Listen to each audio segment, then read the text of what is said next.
Le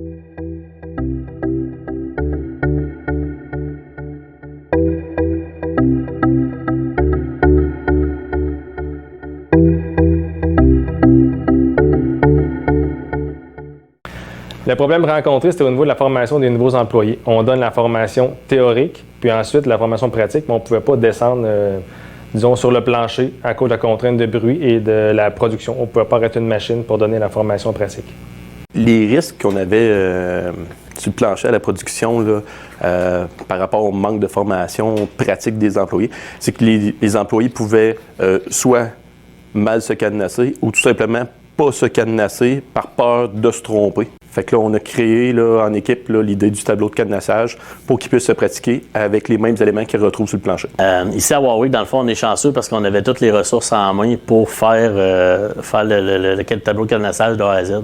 Fait qu'on a une équipe, dans le fond, qui a fait le cadre du tableau. On a une équipe là, qui est allée plus au niveau de la maintenance pour faire toute la plomberie, l'électricité et la programmation du tableau. J'aimerais aussi souligner le support de la direction pour nous avoir supporté là, dans le développement de ce bel outil de formation.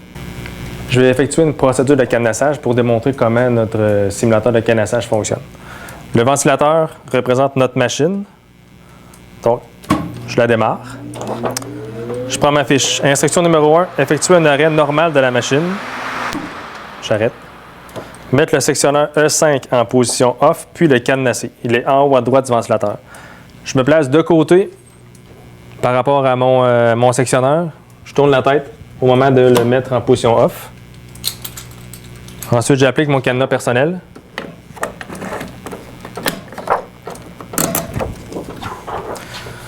Prochaine étape, je vérifie qu'il n'y ait plus d'énergie.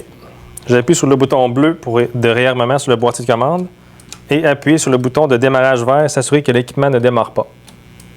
À ce moment-là, une lumière verte nous indique que notre procédure de cadenassage est efficace et réussie. En fait, je suis un peu pris par surprise de voir l'engouement qu'il y a sur le tableau, comment les gens aiment ça, aiment l'utiliser.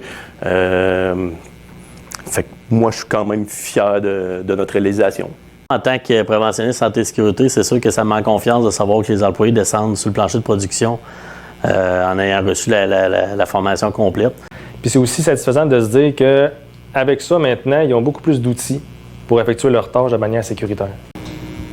L'outil que nous avons développé, le simulateur de cadenassage, c'est quelque chose que moi je crois que l'ensemble des entreprises au Québec devraient avoir pour les aider à bien former et avoir un beau programme au niveau de la prévention du cadenassage. Je pense que c'est un très bel outil pour sécuriser les gens et prévenir des accidents qui sont reliés au cadenassage.